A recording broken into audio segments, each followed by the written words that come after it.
Máteme de una vez, patrón, pero no me borres del mundo, dijo su sicario de confianza, y el castigo fue silencioso. Máteme de una vez, patrón, pero no me borres del mundo. La súplica de Ramiro, cargada de un pavor que le retorcía las entrañas, quedó flotando en el aire espeso de la oficina. Arrodillado sobre el costoso tapete persa, no levantó la vista. Solo veía las botas de cuero de avestruz de Pablo Escobar, inmóviles, plantadas con la autoridad de un rey en su castillo. Afuera, la tormenta que se formaba sobre el Magdalena Medio parecía querer entrar en la hacienda Nápoles, pero adentro el silencio era más aterrador que cualquier trueno. La pistola en la mano del patrón no temblaba. Apuntaba firme, justo al centro de la frente de su hombre más leal, el sicario que por una década había sido su propia sombra. Ramiro no temía al plomo. Un hombre que ha camellado para el cartel de Medellín aprende a ver la muerte como un riesgo laboral. Una vieja conocida que cualquier día te invita a un tinto del que no regresas. Lo que lo tenía quebrado, hecho un animal asustado, era el castigo que había visto nacer en los ojos de Escobar segundos antes. Un castigo peor que la tortura, peor que el olvido de una fosa común. Era una condena al vacío. Por lo que más quiera, don Pablo, pégueme el tiro. Acabe con esto ya, pero no me haga eso, repitió en un lamento ahogado, la voz rota por la desesperación. Escobar lo observó por un instante que a Ramiro le pareció una eternidad. No había rabia en su rostro, ni siquiera decepción. Era una máscara de calma calculadora, la misma que usaba cuando ordenaba una vuelta grande o sentenciaba a un ministro. Lentamente, casi con pereza, bajó el arma. Una sonrisa, tan delgada como el filo de una navaja, se dibujó en sus labios. No era una sonrisa de perdón, era una sonrisa de pura y refinada crueldad, una que helaba la sangre más que el frío acero del cañón. «Matarte sería un regalo, Ramiro», dijo Escobar, y su voz era apenas un susurro, pero resonó en la habitación como un martillazo sobre un ataúd. «Y vos, un torcido como vos, ya no mereces mis regalos. Si esta historia ya te tiene agarrado y no te quieres perder ni un segundo de la tensión que se viene, suscríbete ahora mismo al canal, que lo que estás a punto de escuchar te va a dejar sin aliento». Todo empezó por una estupidez, por un favor que no se le niega a un parce de la infancia. 3 días antes de terminar arrodillado frente al patrón, Ramiro estaba en un billar del barrio Antioquia, un local lleno de humo, con el piso pegajoso de cerveza derramada y el sonido constante de las bolas chocando y los vallenatos a todo volumen saliendo de una rócola vieja. No estaba en una vuelta, solo estaba matando el tiempo, esperando un llamado para el próximo camello. Se sentía tranquilo, invisible, era la sombra, y en su propio barrio era una leyenda silenciosa. Fue entonces cuando se le acercó el Flaco, un amigo de cuando eran solo un par de muchachos flacos y hambrientos corriendo descalzos por las lomas de la comuna nororiental. El Flaco nunca fue un berraco. Nunca tuvo el estómago para la vida del cartel y se había quedado en las vueltas pequeñas, en el rebusque diario, un sapo tratando de sobrevivir en un estanque de cocodrilos. «Sombrita, mi hermano, necesito una ayuda, una cosita de nada», le dijo con los ojos nerviosos, moviéndose como si le quemara el piso. Ramiro lo miró con fastidio. Odiaba que lo buscaran para pedirle favores. La gente creía que por ser cercano al patrón podía solucionarles la vida. «¿Qué fue, Flaco? Hágale rápido que no estoy pa' bobadas», respondió, seco. El Flaco le explicó, con la voz temblorosa, que su primo, un muchacho bueno, un pelado que estudiaba en la universidad y no se metía con nadie, había sido levantado por gente del cartel.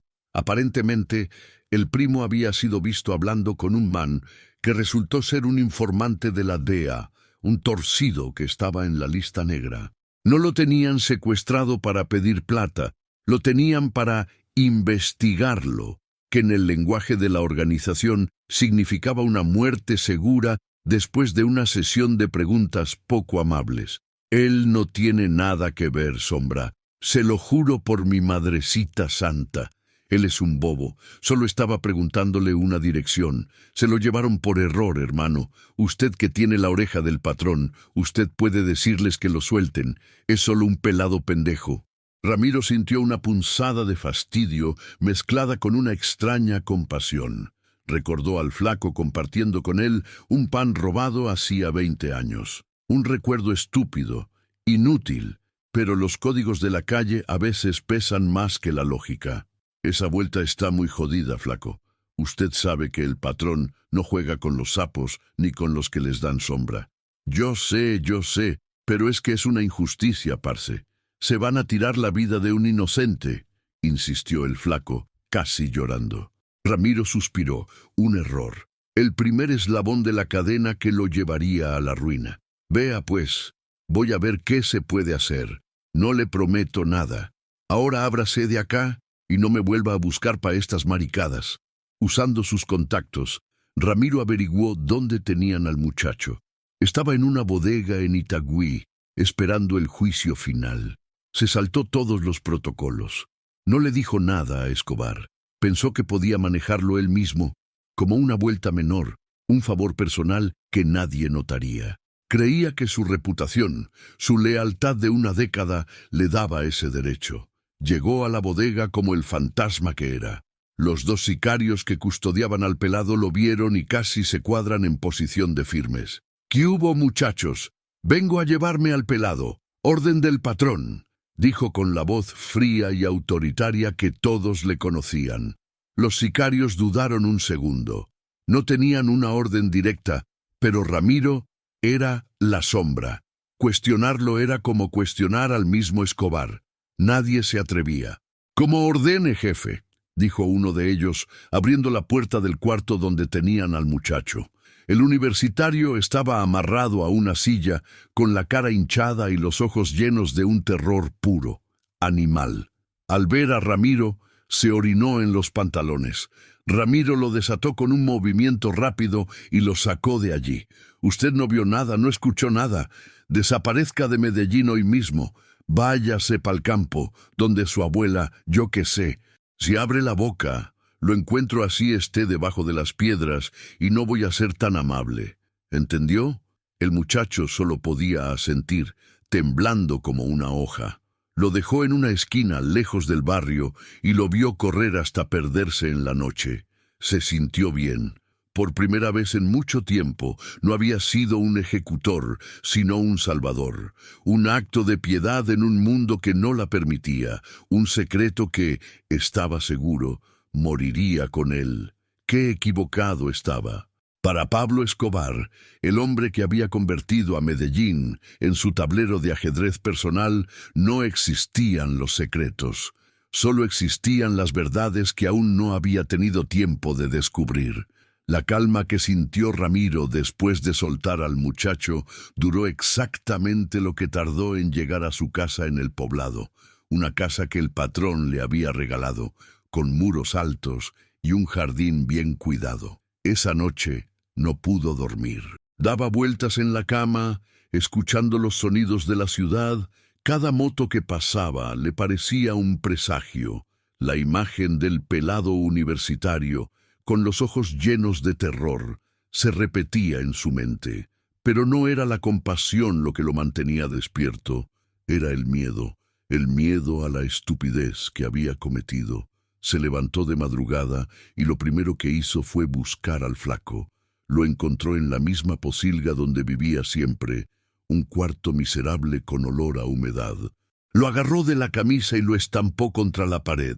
«Escúcheme bien, pedazo de gadejo», le siseó, con la voz baja y llena de veneno. «Usted y yo no hemos hablado. Usted no me pidió nada. Su primo no existe. Si alguien le pregunta, usted no me ha visto en meses. Si se le sale una sola palabra, una sola, lo busco y le arranco la lengua con un alicate.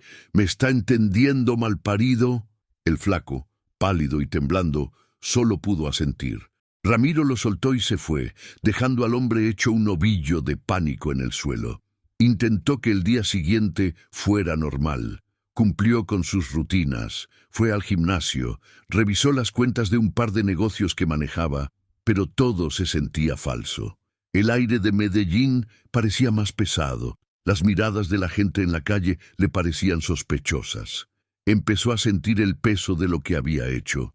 No fue solo liberar a un don nadie, fue romper la regla de oro, la única que de verdad importaba. La voluntad del patrón es sagrada. No se discute, no se interpreta, solo se obedece. Y él no solo la había interpretado, la había desafiado.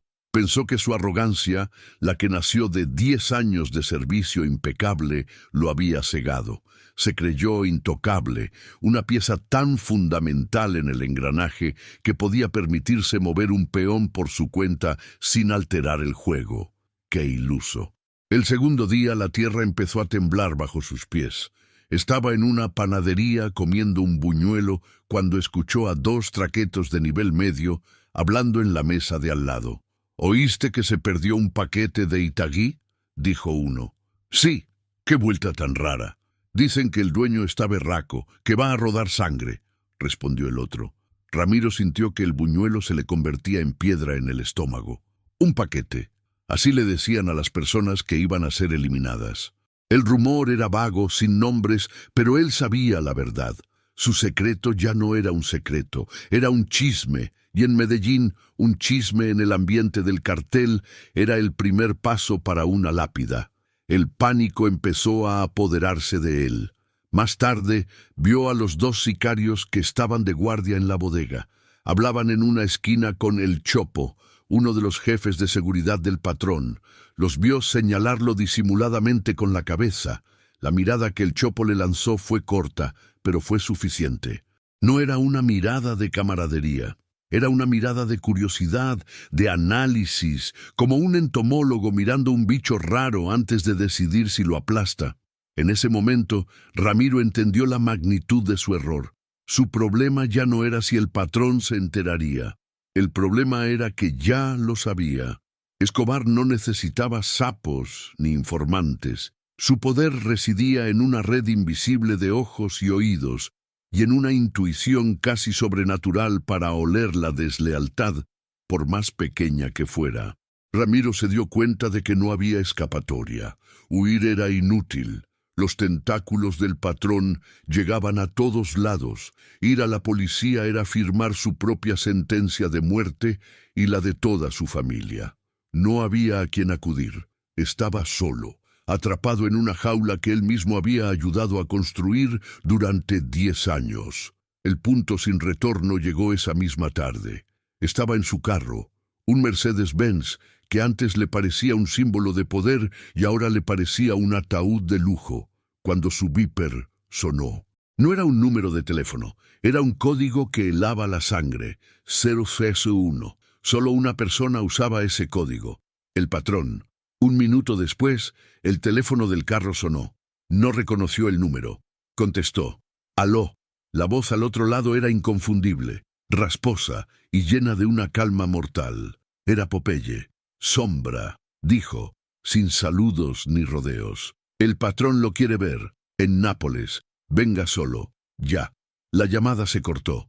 No era una invitación, era una citación al matadero. Ramiro se quedó con el teléfono en la mano, sintiendo como un frío glacial le recorría el cuerpo entero. Sabía que ese viaje a la hacienda no era de negocios, era su juicio final. El viaje de 2 horas desde Medellín hasta la hacienda Nápoles fue el más largo en la vida de Ramiro. Cada kilómetro que el Mercedes-Benz devoraba de la autopista era un paso más hacia el abismo. El sol de la tarde le pegaba en la cara, pero él sentía un frío que le calaba los huesos, el frío del miedo puro. Miraba por el retrovisor cada 5 segundos, no porque esperara que lo siguieran, sino por un tic nervioso, la sensación de que las paredes de su mundo se estaban cerrando. La ciudad, su ciudad, la que había recorrido miles de veces como un depredador, ahora le parecía un territorio enemigo, Cada persona en cada carro, cada vendedor ambulante en los semáforos, cada policía en las esquinas, parecían estar observándolo, juzgándolo. Sabía que era paranoia, pero la sensación era real. La sombra, el hombre que no le temía a nada ni a nadie, ahora le temía a las miradas de los demás. Al llegar al gigantesco portón de la hacienda, con el famoso arco de la avioneta encima, sintió que cruzaba las puertas del infierno. Los guardias, hombres que él mismo había entrenado, tipos que antes lo saludaban con un "¿Qué hubo, mi jefe?", ahora lo miraron con una frialdad profesional, casi desconocida. «Don Ramiro», dijo uno de ellos, sin una pizca de la familiaridad de antes. «Tenemos orden de requisarlo. Entregue el arma, el viper y el radio». Ramiro no discutió. Le entregó su pistola, una Jericho 9 milímetros que era como una extensión de su mano.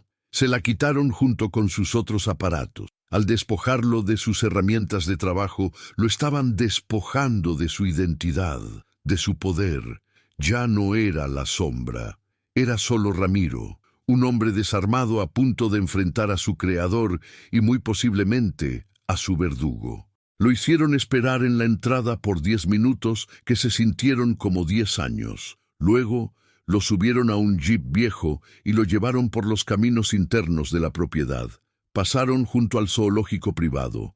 Vieron las jirafas y los hipopótamos, animales exóticos que antes le parecían un símbolo del poder ilimitado del patrón y que ahora le parecían prisioneros de un capricho, igual que él.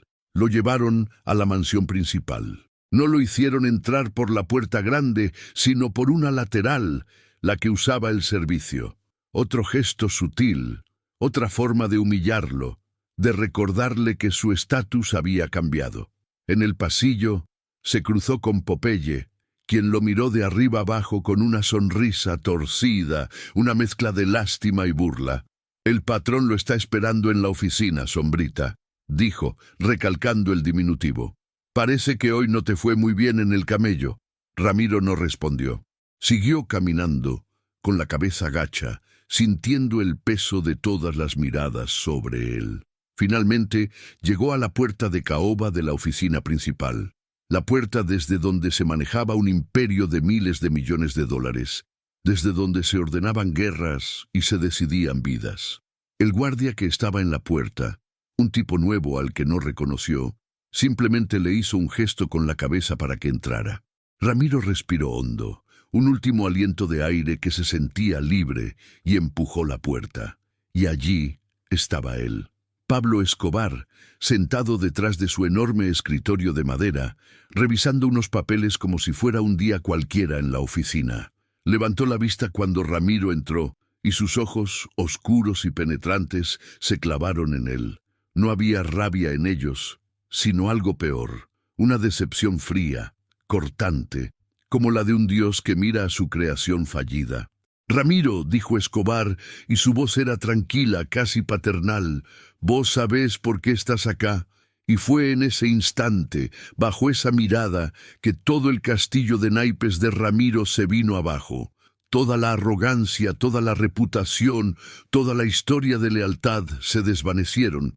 Se sintió como aquel muchacho flaco y hambriento de las comunas que Escobar había reclutado 10 años atrás. Débil, insignificante, a merced de un poder absoluto. No pudo sostenerle la mirada. Sus piernas flaquearon y cayó de rodillas sobre el tapete persa. El círculo se había cerrado. El flashback terminaba y la realidad lo golpeaba con la fuerza de un mazo. Estaba exactamente donde había comenzado esta historia, arrodillado, desarmado y suplicando. Fue entonces cuando, con la voz ahogada por un nudo de desesperación y terror, pronunció las palabras que definirían su destino. «Máteme de una vez, patrón, pero no me borres del mundo». La súplica de Ramiro se ahogó en su propia garganta. Las palabras de Escobar, «Vos ya no merecés mis regalos», cayeron sobre él con el peso de una lápida. El patrón guardó la pistola en la pretina de su pantalón con una calma exasperante, como si acabara de terminar una conversación de negocios sin importancia. Se dio la vuelta y caminó hacia el ventanal que daba a los inmensos jardines de la hacienda. Por un momento, solo observó la lluvia que empezaba a caer, las gotas gruesas golpeando el vidrio a prueba de balas. Ramiro seguía arrodillado, paralizado, sin atreverse a respirar. No entendía. Si no lo iba a matar, ¿entonces qué? La incertidumbre era un veneno que se esparcía más rápido que cualquier bala. Finalmente, Escobar habló, sin volverse, su voz mezclándose con el sonido de la tormenta. «Levántate de ahí, Ramiro. No me gusta ver a mis hombres arrastrándose como gusanos, ni siquiera a los que ya no son mis hombres». Ramiro se puso en pie con dificultad. Sus piernas temblaban como las de un recién nacido. «Patrón, yo», empezó a decir, pero Escobar lo cortó en seco. «Silencio», ordenó, y la palabra tuvo la fuerza de un golpe. «Vas a escuchar. Es lo último que vas a hacer por mí». Se giró lentamente, y sus ojos se clavaron en Ramiro con una intensidad que parecía leerle el alma. «Vos cometiste el peor de los pecados, Sombra. No la traición por plata, esa la entiendo. No la traición por miedo, esa la puedo perdonar. Cometiste la traición por lástima, y la lástima es un lujo que en este negocio no nos podemos dar. Le tuviste piedad a un desconocido y me perdiste el respeto a mí. Creíste que tu juicio valía más que mis órdenes. Creíste que podías ser Dios por un día». Hizo una pausa, caminó hacia su escritorio y se sirvió un vaso de whisky. No le ofreció a Ramiro. «Te voy a explicar tu castigo para que lo entendas bien, para que te quede claro cada vez que te despertés por la mañana, si es que lográs dormir». Tomó un sorbo. «A partir de este momento estás borrado. No estás muerto, porque la muerte es un final. Es paz. Y vos no vas a tener paz. Vas a seguir viviendo, respirando el mismo aire de Medellín que todos nosotros, pero no vas a existir. ¿Entendés lo que te digo o sos muy bruto?» Ramiro solo negaba con la cabeza. El terror empezaba a tomar forma en su mente. «Te lo voy a deletrear», continuó Escobar, saboreando cada palabra. «Primero, nadie del cartel, pero nadie, desde el chopo hasta el último pelagatos que vende bazuco en una esquina, te puede volver a dirigir la palabra. Si vos les hablás, ellos se van a dar la vuelta como si fueras un fantasma. Si ellos te hablan, el que muere es él, no vos. Segundo, toda la plata que te di, todos los pesos que ganaste camellando para mí, se congelan. No podés gastar ni un centavo. Los negocios que tenías, las caletas, las propiedades, todo vuelve a ser mío. Si te veo comprando un pan con mi plata, te mando cortar las manos. Vas a volver a tener hambre, Ramiro, como cuando te encontré. La crueldad del plan era metódica, calculada. Tercero, y esta es la parte que más te va a gustar, tu familia, tu mujer, tus dos pelados, ellos van a estar bien. Muy bien, les voy a dar una casa nueva, en otro barrio. Les voy a poner a los niños en el mejor colegio de Medellín. No les va a faltar nada. Pero para ellos, vos, su papá, su marido, te moriste hoy en un accidente. Nunca más los vas a volver a ver. Si te les acercás, si intentás llamarlos, si les mandás una carta, ese día sí te hago el favor y te mato, pero a ellos también, y va a ser tu culpa». A Ramiro se le doblaron las rodillas de nuevo, pero esta vez se sostuvo, apoyándose en una silla. La idea de no volver a ver a sus hijos era un dolor físico, una puñalada en el pecho. Escobar sonrió al ver su reacción. Ese es el dolor que quiero que sintas todos los días. Vas a ser un fantasma en tu propia ciudad, un muerto en vida. La gente que antes te temía, ahora te va a ignorar. Los amigos que tenías, ahora te van a cruzar la calle. Vas a ver a tus antiguos parceros en sus carros nuevos, con sus mujeres, gastando la plata que vos ya no tenés, y no vas a poder hacer nada. Vas a caminar por Medellín como un espectro, invisible, insignificante. Ese, Ramiro, es mi castigo.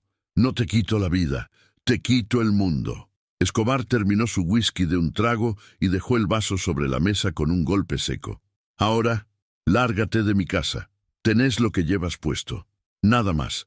Afuera te espera un carro que te va a dejar en la entrada de la ciudad. A partir de ahí estás solo. Ramiro lo miró, con los ojos anegados en lágrimas. Una última y patética chispa de súplica en ellos, pero solo encontró un vacío frío, la mirada de un hombre que ya había pasado a la siguiente página. Sin decir una palabra más, Ramiro se dio la vuelta y caminó hacia la puerta. Cada paso era un esfuerzo sobrehumano. Al salir de la oficina, el mundo ya se sentía diferente. El aire era más denso, los sonidos más lejanos. Ya no era la sombra, no era nadie, era el principio del infierno silencioso. El carro que lo sacó de la hacienda era un Renault 4 destartalado, el polo opuesto al Mercedes-Benz en el que había llegado. Lo manejaba un muchacho silencioso que no lo miró ni una sola vez durante todo el trayecto. Lo dejó en Caldas, en las afueras del sur del valle de Aburrá, justo donde la ciudad empieza a disolverse en el campo. «Hasta acá llego yo, patrón», dijo el muchacho, usando la palabra patrón con una ironía que cortaba como vidrio molido. Ramiro se bajó y el carro se fue, levantando una nube de polvo que le cubrió los zapatos caros, ahora el único vestigio de la vida que acababa de perder.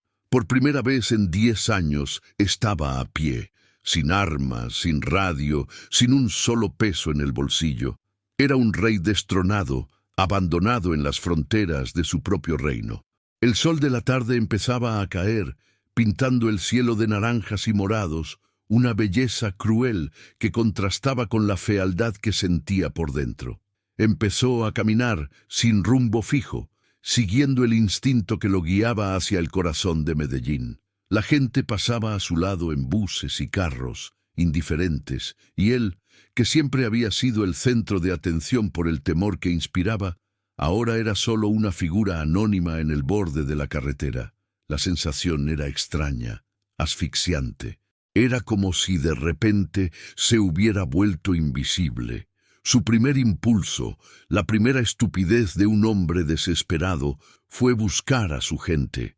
Después de caminar por más de 1 hora, llegó a Envigado, a una cantina de mala muerte que servía como oficina informal para los sicarios de su antiguo combo.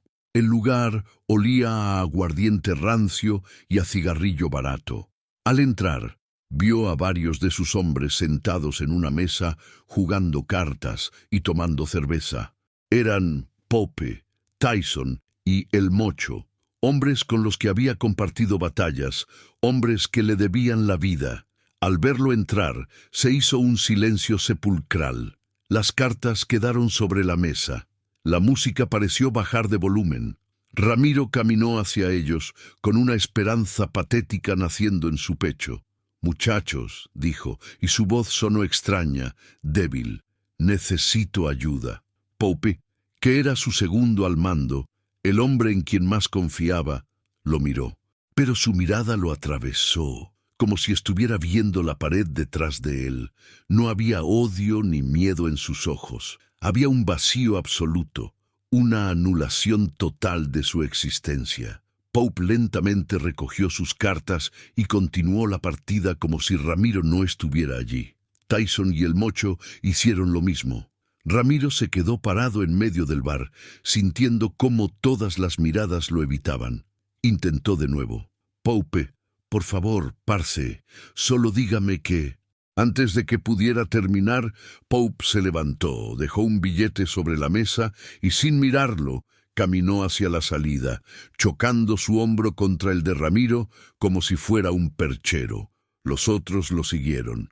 En menos de 1 minuto, la mesa quedó vacía. La cantina entera lo estaba ignorando. Eran las órdenes del patrón. La red se estaba cerrando. Salió de allí sintiendo que le faltaba el aire. La humillación era una brasa ardiente en su estómago. Decidió jugar su última carta, su hogar. Caminó durante horas, cruzando media ciudad como un peregrino en su propio infierno. La noche ya había caído cuando llegó a su lujosa casa en el poblado. Las luces estaban apagadas. El silencio era total. Saltó el muro del jardín, un movimiento que había hecho 1000 veces en casas ajenas, nunca en la suya. La puerta trasera estaba sin seguro. Entró con el corazón en la boca, esperando, rezando por encontrar a su esposa, por poder abrazar a sus hijos. La casa estaba vacía, no solo de gente, estaba vacía de todo. No había muebles en la sala, ni cuadros en las paredes, ni platos en la cocina. Se habían llevado hasta las cortinas. Subió corriendo las escaleras hasta el cuarto de sus hijos. El olor de ellos todavía flotaba en el aire, una tortura fantasmal. Pero sus camas, sus juguetes, su ropa, todo había desaparecido. Era una casa muerta, un cascarón sin alma. Escobar había cumplido su palabra. Su familia había sido reubicada, borrada de su vida. Se derrumbó en el suelo del cuarto vacío y por primera vez desde que era un niño lloró. Lloró con la rabia y el dolor de un animal atrapado, un llanto seco, sin lágrimas. Al amanecer, el hambre y la sed lo sacaron de su estupor. Salió de la casa vacía y volvió a las calles. Ahora no era solo un fantasma, era un mendigo. Pasó por una tienda de barrio cuyo dueño, un viejito al que siempre le daba una buena propina en Navidad, estaba abriendo. «Don José», murmuró. El viejo lo vio, y en sus ojos Ramiro vio el reflejo de su propia caída.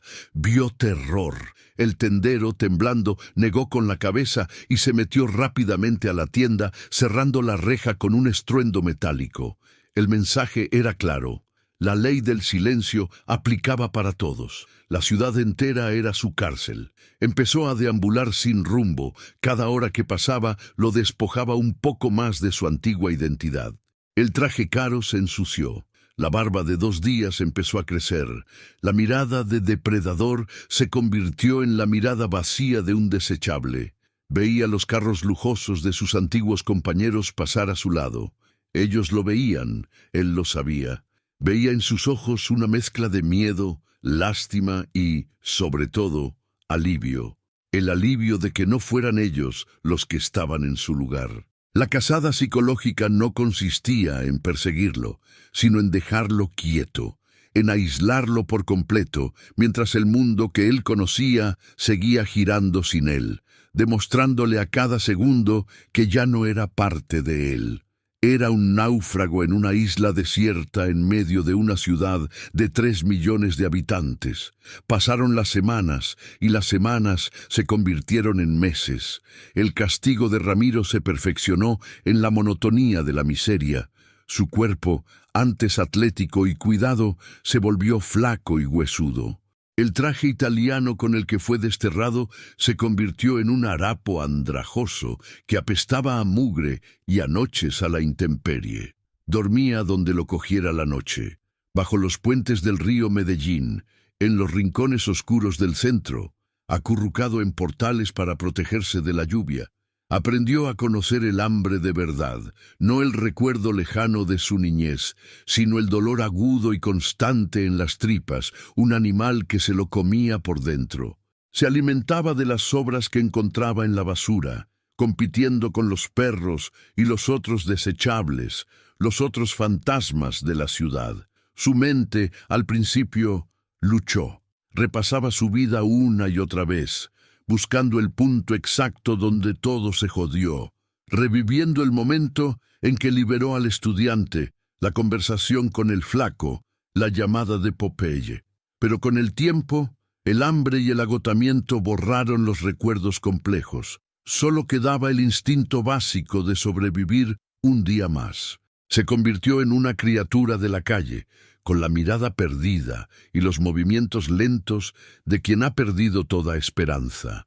La ciudad, su ciudad, se había transformado en un escenario para su tortura. Veía pasar la vida como un espectador en una obra de teatro en la que ya no tenía papel. Veía a sus antiguos compañeros, ahora ascendidos, ocupando su lugar, disfrutando de su poder. Una tarde vio a su esposa. Iba en una camioneta nueva, de vidrios polarizados, pero él la reconoció. Estaba más delgada, con una tristeza en los ojos que él nunca le había visto, pero iba bien vestida. A su lado, en el asiento del copiloto, iba uno de los hombres de seguridad del patrón, un guardián, una niñera, un carcelero. Ramiro se quedó paralizado en la mitad de la acera mientras la camioneta se perdía en el tráfico. No sintió rabia, solo un vacío inmenso, la confirmación de que su mundo seguía existiendo, pero él había sido extirpado de él como un tumor. El día del confronto final llegó sin previo aviso. Ramiro estaba hurgando en un basurero detrás de un restaurante elegante en el poblado, cuando un niño de la calle, uno de los tantos carritos que trabajaban como informantes, se le acercó. «¡Hey, vos!», le dijo el niño mirándolo con una mezcla de asco y curiosidad. «Te mandan esto». Le entregó un papelito doblado y salió corriendo antes de que Ramiro pudiera reaccionar. El papel estaba limpio, demasiado limpio para haber salido de las manos del niño. Lo desdobló con los dedos temblorosos y sucios. No había una amenaza, ni una orden, solo una dirección y una hora. Cancha de Moravia, 10 p.m. No estaba firmada, no hacía falta. Moravia. El antiguo basurero municipal que Escobar había convertido en un barrio, el lugar donde había construido casas para los pobres y donde su leyenda del Robin Hood paisa había nacido. El lugar donde él, Ramiro, había crecido. El lugar donde el patrón lo había encontrado, siendo un pelado flaco y con hambre, y le había ofrecido una vida.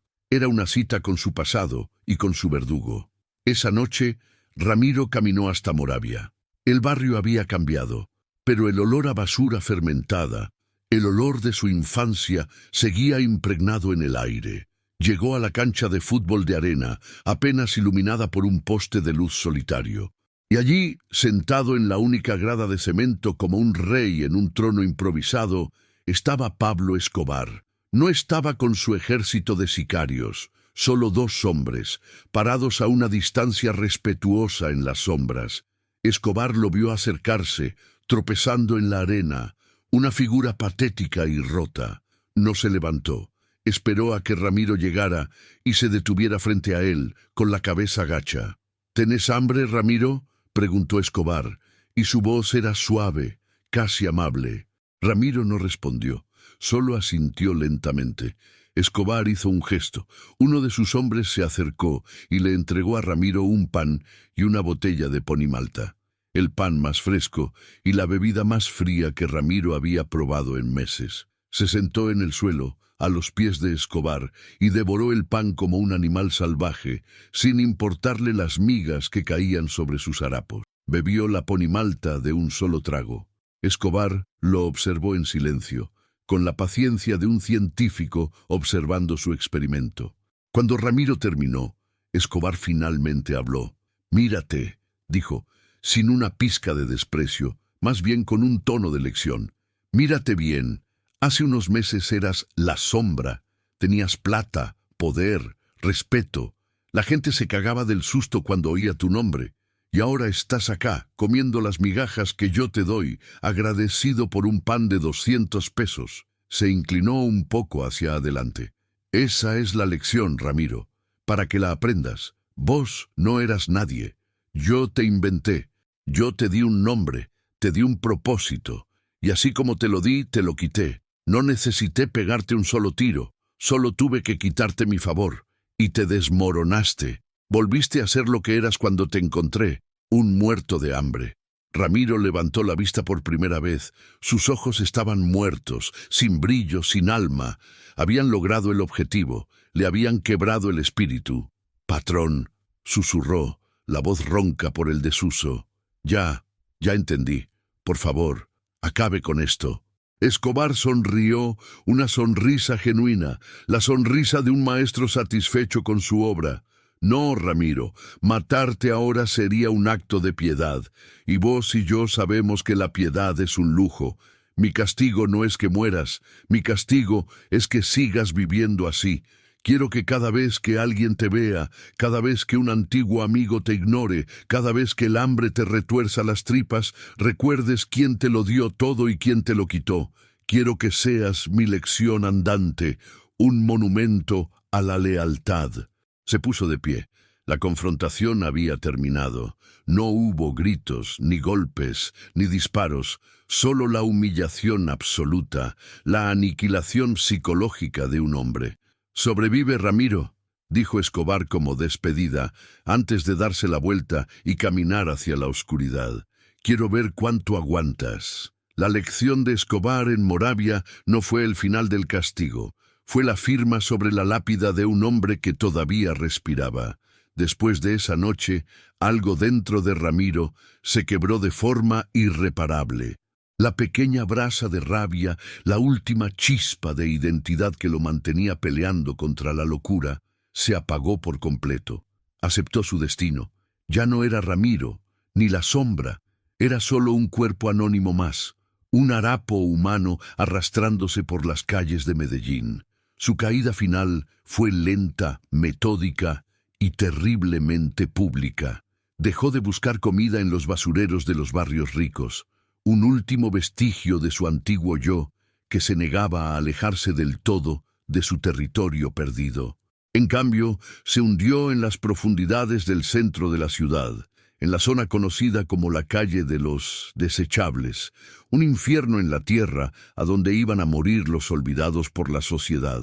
Allí, entre adictos al bazuco con la mirada perdida, prostitutas cuyos rostros contaban 1000 tragedias y ladrones de poca monta, Ramiro encontró su nuevo hogar. Nadie lo reconocía allí, o si lo hacían, no les importaba.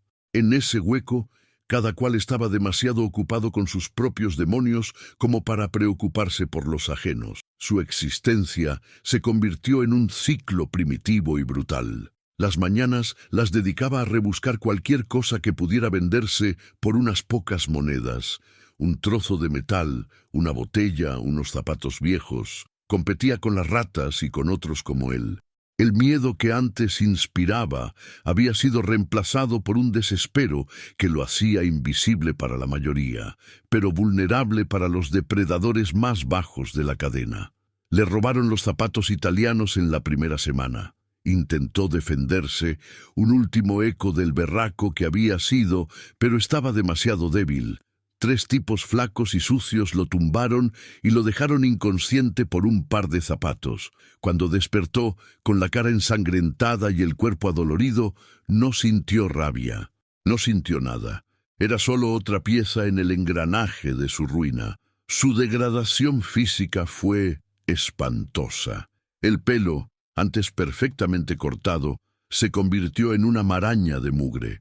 La piel se le cubrió de llagas y heridas que nunca sanaban.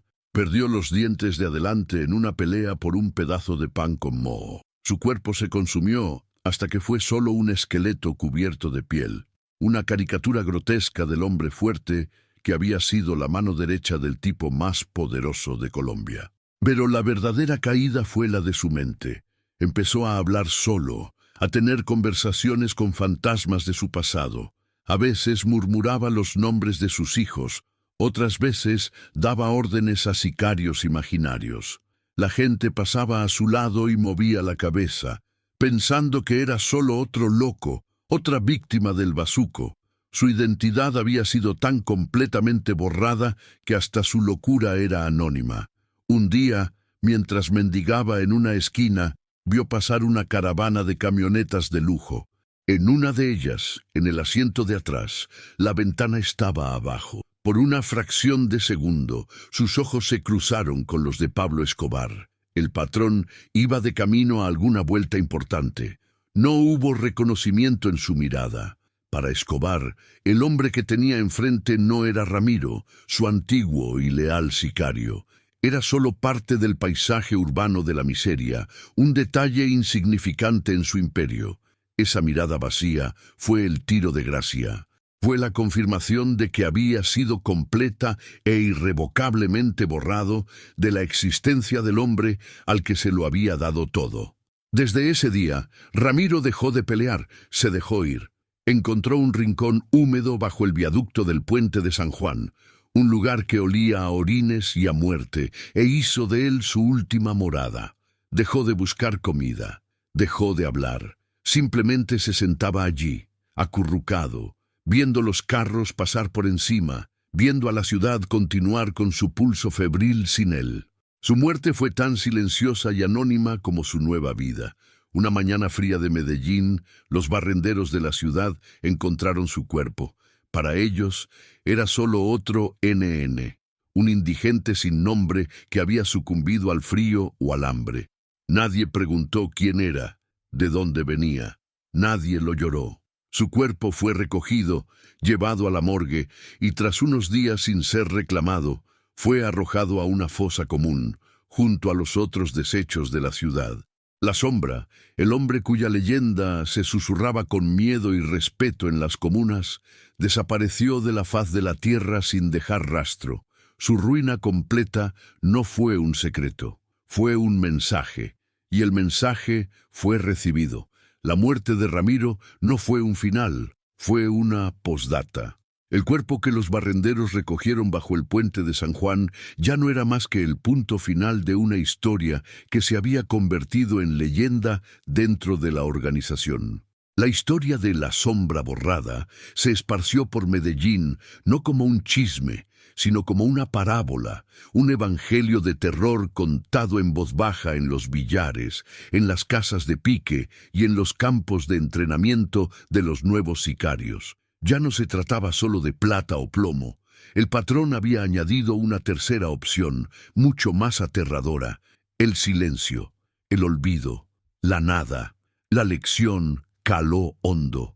Los hombres del cartel, desde los traquetos más pintados hasta los pelados que apenas empezaban a camellar, entendieron que la lealtad a Pablo Escobar no era un contrato de trabajo, era un pacto existencial. Desobedecer no significaba simplemente que te iban a matar, significaba que iban a deshacer tu vida pieza por pieza, que iban a borrar cada huella que habías dejado en el mundo hasta que tu propia madre dudara si alguna vez habías nacido. Los jefes de combo usaban la historia de Ramiro como una herramienta pedagógica. Cuando un nuevo recluta se mostraba demasiado arrogante o hacía una pregunta de más, el jefe lo llevaba aparte y le decía: ¿Usted conoció a la sombra? Era el más berraco de todos nosotros. Un día creyó que podía pensar por el patrón. No le metieron un tiro, no lo torturaron, simplemente lo borraron.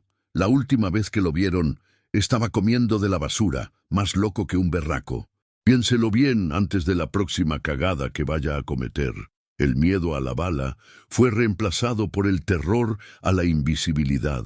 Funcionó mejor que cualquier amenaza. La disciplina dentro de las filas se volvió férrea, la obediencia absoluta. Nadie quería ser el próximo fantasma de Medellín, y el nuevo normal se instaló sobre los cimientos del castigo de Ramiro. El estudiante universitario, el origen de toda la tragedia, desapareció para siempre. Probablemente vivió el resto de su vida en algún pueblo perdido, mirando por encima del hombro cada día, saltando con cada moto que pasaba, pagando con una condena de paranoia el acto de piedad que le costó todo a su salvador. El flaco, el amigo de la infancia, duró 3 meses más. Su nerviosismo lo delató. Hablaba demasiado, bebía para calmar el pánico, y una noche simplemente no volvió a su casa. Lo encontraron en una zanja con 2 tiros en la nuca, un cabo suelto, una limpieza de rutina. La familia de Ramiro vivió su propio castigo silencioso. Tenían una casa bonita en un buen barrio, los niños iban a un colegio caro, no les faltaba nada material, pero vivían en una jaula de oro. Un carro con 2 hombres del patrón los seguía a todas partes. La viuda de Ramiro, una mujer que una vez fue alegre y vivaz, se convirtió en una sombra, con una tristeza perpetua en la mirada. Sabía que su esposo no había muerto en un accidente, sabía la verdad. Y el peso de ese saber, la prohibición de llorar al hombre que amaba, la consumía lentamente. Los niños crecieron con la historia de un padre héroe que se había ido, una mentira cuidadosamente construida para asegurar su silencio. Eran el trofeo viviente de la lección de Escobar, un recordatorio constante para cualquiera que pensara en traicionarlo de que el alcance de su poder iba más allá de la muerte y se extendía a la memoria de los vivos. Así, el legado de Pablo Escobar se solidificó, no solo como el de un narcotraficante sanguinario, sino como el de un maestro de la crueldad psicológica, un hombre que entendió que el verdadero poder no reside en la capacidad de quitarle la vida a alguien, sino en la capacidad de arrebatarle su mundo, su nombre, su historia. En las calles de Medellín se aprendió una lección oscura y profunda en aquellos años. Aprendimos que la vida de un hombre no se termina cuando su corazón deja de latir, sino cuando su nombre deja de pronunciarse. Pablo Escobar no solo mató a sus enemigos, les enseñó y nos enseñó a todos que hay destinos mucho peores que la muerte.